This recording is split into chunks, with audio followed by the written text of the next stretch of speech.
Very good morning to all of you. Welcome to this MOOC course on a very special subject, namely India's foreign trade since independence.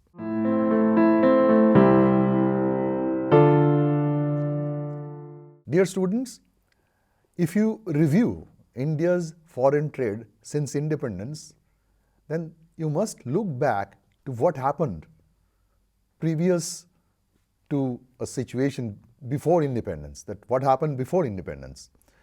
Immediately before independence, and if you go back further, for example, during 16th, 17th and 18th century, over time period, what do you see?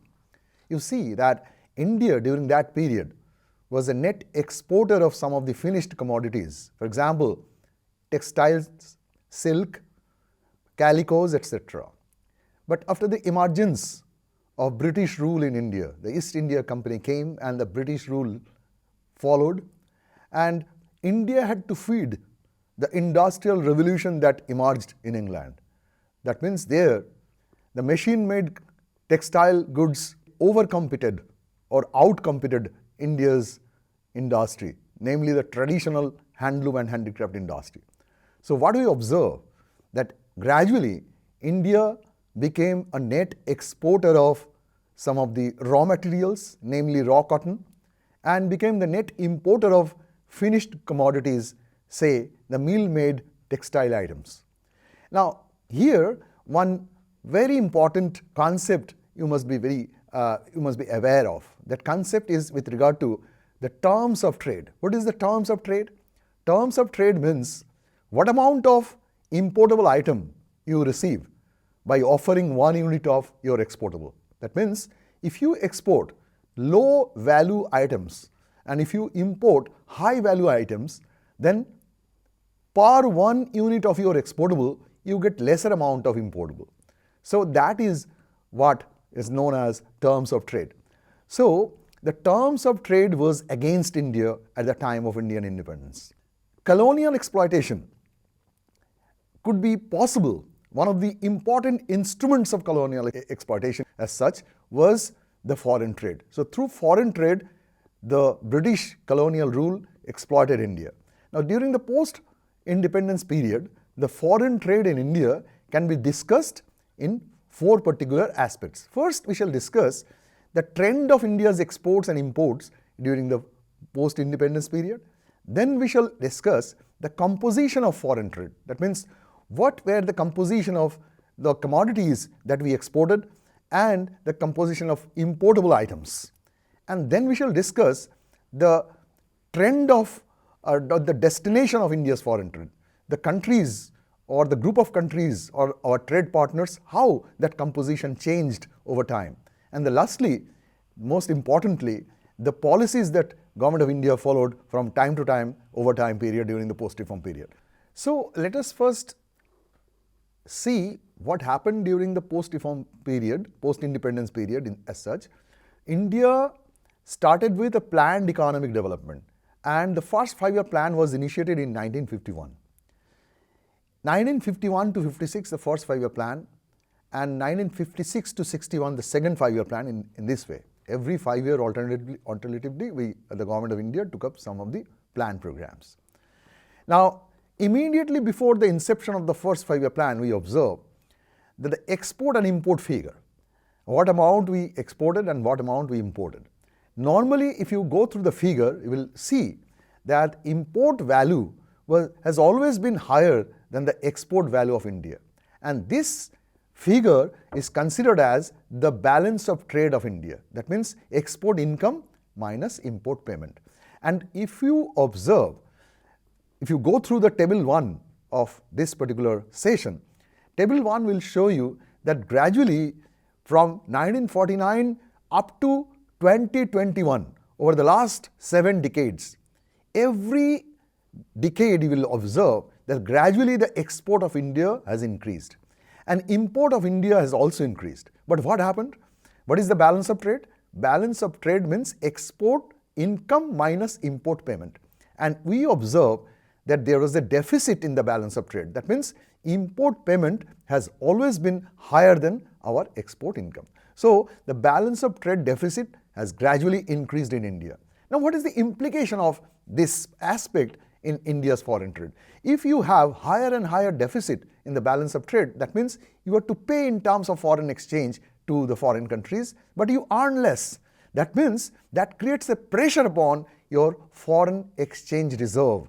But side by side, you must take into account the invisible trade also. There are two parts of the foreign trade. One part is called visible trade, the other part is invisible trade. For example, India exports, say, tea, coffee, sugar, say cashew nuts, etc. These are visible trade.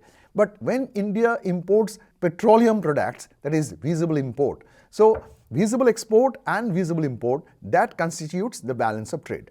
But India exports some of the service commodities. For example, large number of Indian workers, they work foreign countries. So, and they earn some income. And a part of that income they send to our country as remittance. So that is called export of service. When India exports IT services, okay, that is an export of service. If India imports some service items, for example, some foreign lecturers come to India and give lectures, some foreign technocrats come to India, that is an import of service. So if you consider side by side the visible trade and invisible trade, very importantly, what you observe that over time period, the invisible trade account always indicated a positive balance. That means India has been able to export more service items compared to the import. So service export value has always been higher than the service import value. Therefore, there was a positive balance in the service trade. Now, this visible trade account and invisible trade account together constitutes the balance of the current account. So current account of the balance of payments means the balance in the visible account and balance in invisible account. If you go through table 2 of this particular lecture, you will find that visible trade has always shown the negative balance and the invisible trade account has always shown the positive balance. But the net balance, that is the balance in the current account, may be either negative or positive. So if it is negative, we call it unfavorable balance of payments position. So if there is unfavorable balance of payments position in our country due to foreign trade, then you have to take either commercial borrowing from the foreign countries, or you have to take loan from the foreign financial institutions, or you have to depend on your reserve and surplus with the Reserve Bank of India. Okay? So over time period, this was the trend. Now, regarding the exports and imports. Now, if you see the composition of India's foreign trade, then we can consider the imports and exports. In import, we have segregated the commodities into some parts. First is agricultural and allied products, then ore and minerals, then manufactured items, then petroleum products, and some unclassified, we call it other commodities. Now, if you consider the data we have presented in table 3 of this lecture, we will see that starting from 1960-61, the share of our agricultural commodities, India's export, was 44.2%. That means a large part of India's export income came from the export of agricultural items. But that share has gradually declined. That means our dependence on agri-export has gradually declined. There is a reason behind it. Normally, we will find that the demand for agricultural commodities in overseas market is relatively inelastic. What is the meaning? Inelastic means if you reduce the price of these commodities, the demand response is not to that extent. That means if you reduce the price of some agricultural commodities, for example, if you reduce the price of tea or coffee by 10%, the demand will rise always, but it will rise by only 2%. So it is inelastic. And the value is a low value product. Therefore, gradually what happened, we have diversified, India has diversified the products, and we started exporting some of the manufactured items. And if you go through that particular table, you will see that over time period, during the plan period, over the last few decades, the share of manufactured items in India's export has gradually increased. In 60-61, it was 45.3%, okay, of total export value of India, and in 1920, the value in that percentage increased up to 71%. So you can imagine that manufactured products, India's export of manufactured products has gained some sort of importance. And some traditional items to non-traditional items we have received over time. That means, for example, India now exports large volume of gems and jewelries, then leather goods, then several engineering products, and several other products which India has a comparative advantage. Normally, any country wants to specialize in those lines of products where it has a comparative advantage in the production. So India started producing some of these commodities. In case of invisibles, we observe that during the last few decades, India has expanded in terms of the knowledge economy. Huge number of technocrats they have expertise in information and technology sector, and India has been able to export a large volume of this technology service, information technology service in fact, and earned a huge amount of export income. And in case of ore and minerals, okay, the share is very small and it shows a declining trend. And petroleum products, okay, normally India depended on the foreign countries in terms of the import of petroleum products, but if you see the share of the export value also, you find typically the share of the petroleum products has also increased from 1.1% in 1960-61 to about 13.6% in 2019-20. That means India is importing, no doubt, petroleum, oil and lubricants, but it has been able to create some amount of exportable items also in that particular front of petroleum products also. So this was all about the type of the products that we export. And if you now consider the import group, the group of products that we import, that I have divided into three parts. One is food and live animals, the other is raw materials and intermediate commodities, and then capital goods and some other commodities. In case of food and live animals, we will find that the share was about 19% and it has gradually declined to 3.5% in 2019-20. In fact, after independence, India was not self-sufficient in food grains production. And you know that during 1968-69, new technology was adopted in Indian agricultural sector.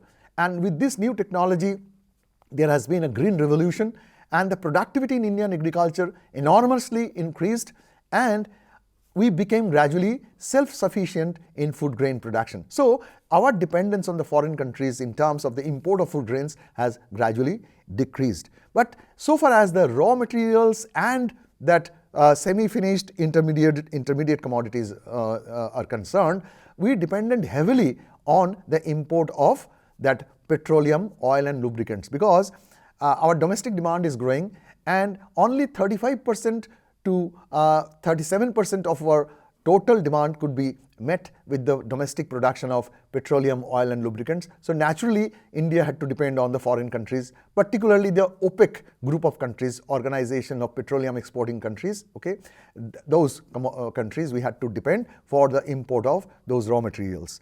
And capital items, please see, the share of capital items in our import was as high as 31.77% in 1960-61. Now the question is, why so much dependence on the import of capital goods? In fact, if you see the planning period, you will observe that during the second 5-year plan, that means during 1956 to 61, our government gave more emphasis on the expansion of industrialization. Heavy industries were established, and for that India required huge amount of import of capital goods from abroad. Therefore, the share of capital goods in India's total imports was that high, and gradually India became able to produce some of these sophisticated capital goods, so it became Atmanirbhar. So with this self-sufficiency in the production of some of the capital goods, the dependence of India on the import of capital goods gradually declined, and we find that the share has declined to about 13.7% in 2019-20.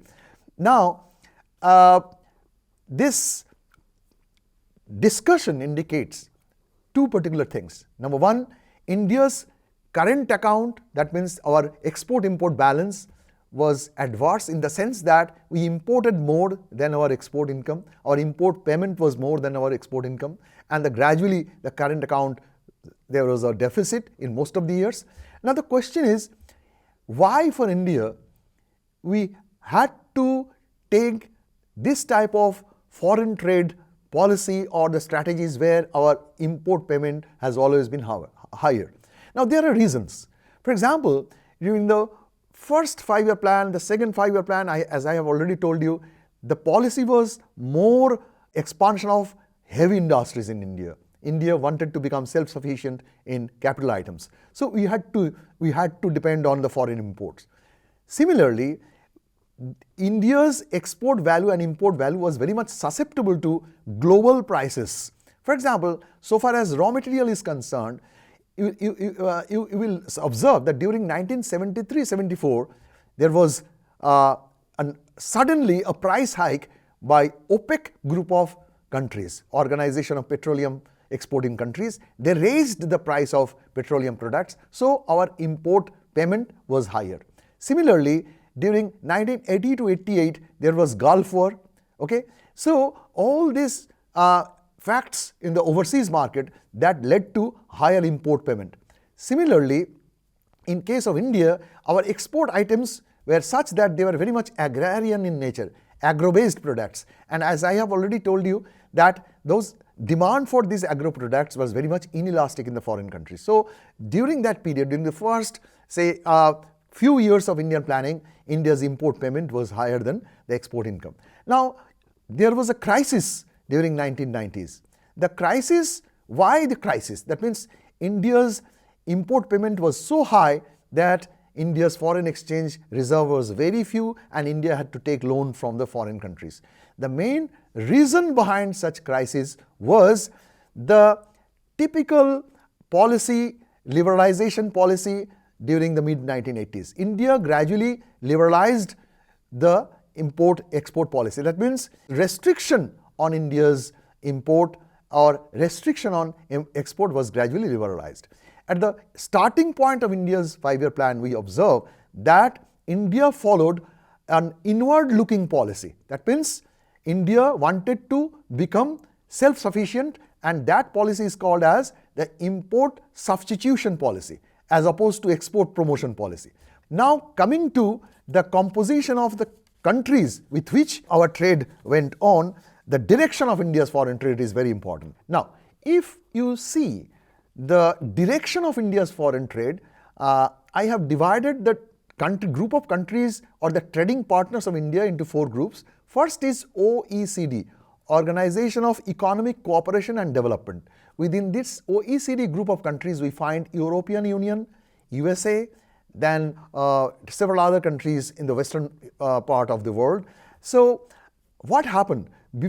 Prior to Indian independence, our trade composed of mainly our trading partner was the European countries, particularly UK. And that trend continued even after independence.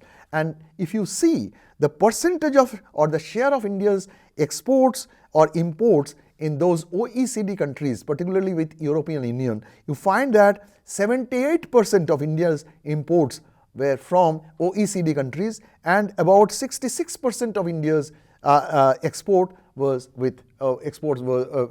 to those OECD countries. And then the next group is OPEC group of countries. As I have already told you, Organization of Petroleum Exporting Countries, and India gradually depended heavily on these countries for the import of petroleum, oil and lubricants. And what we observe is that the share of OPEC groups in our total exports and imports over time has gradually increased. Similarly, there is another group of countries, we call it them East Europe. In East Europe, there was Soviet Union, then Romania, Bulgaria, etc.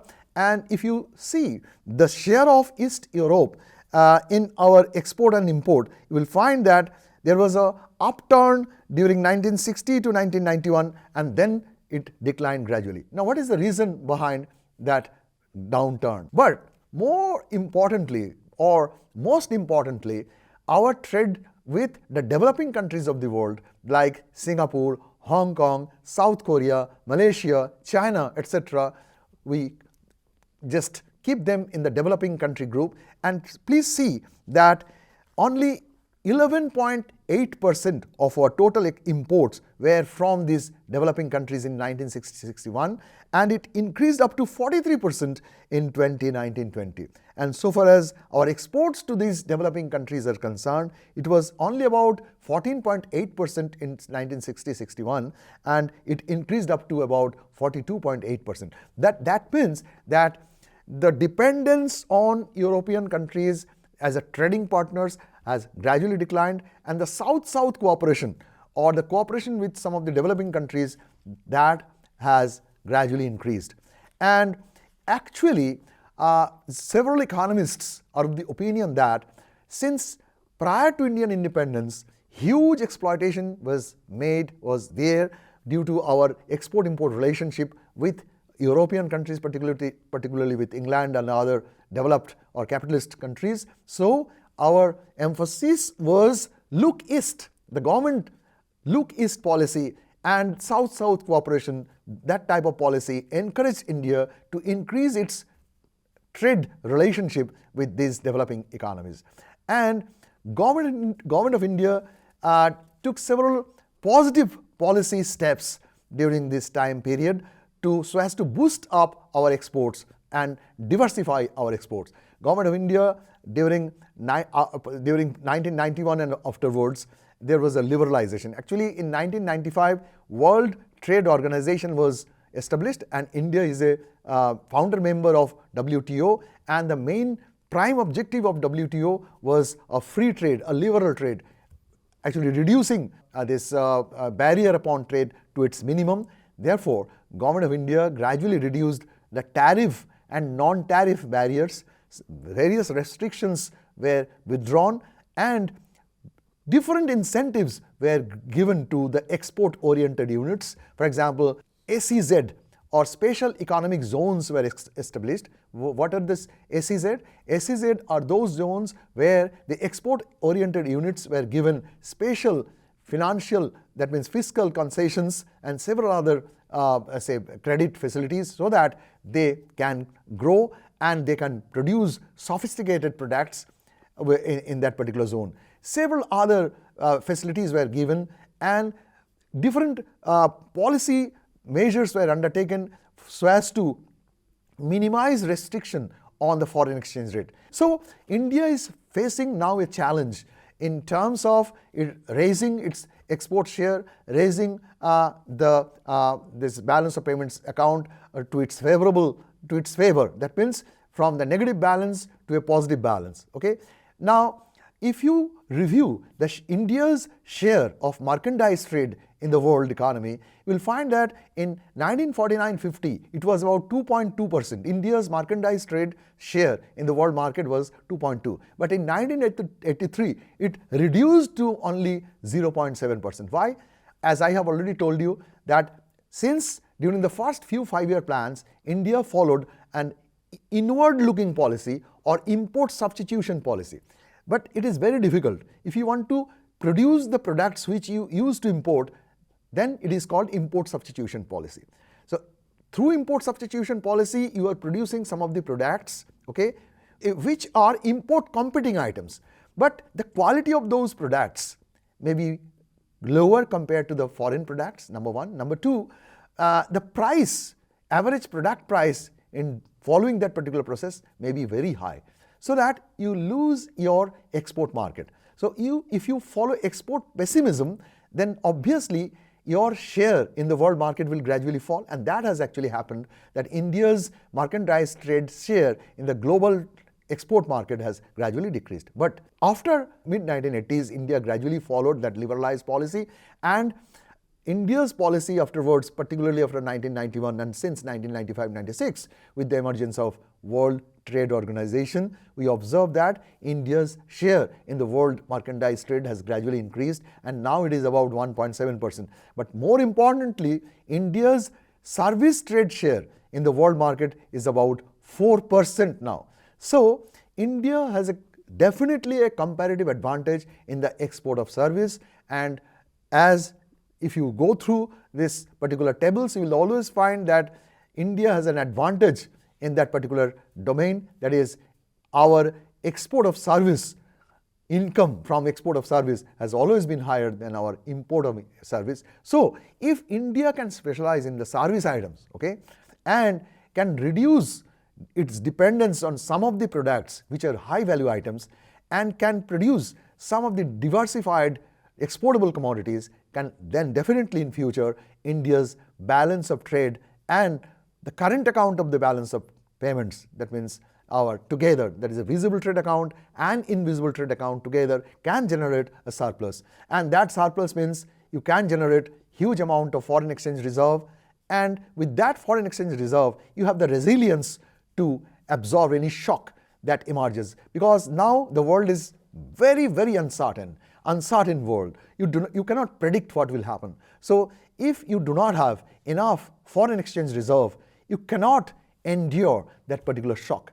Therefore, foreign trade, its expansion and creation of a surplus in the trade balance, creation of surplus in the invisible trade balance, and overall creating a surplus in the current account of the balance of payments is a sine qua non. It is a fundamental condition for forward improvement or forward planning of the country. That means trade is a part of Indian economic growth. Obviously, when you talk about the economic progress of a country, the progress is measured in several lines. For example, the progress in infrastructure, progress in social infrastructure, economic infrastructure, progress in terms of agricultural productivity, progress in terms of industrial productivity, and service growth.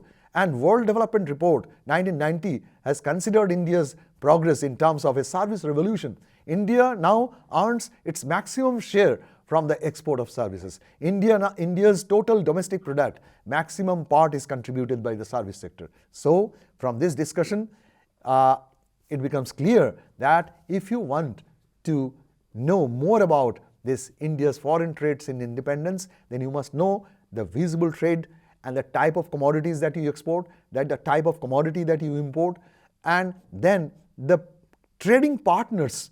If you can increase your relationship with these countries which are less developed or developing countries, then surely in future you can be more resilient in terms of creating a favorable balance of trade, balance of payments. Thank you so much for a patient hearing to this particular lecture. Thank you.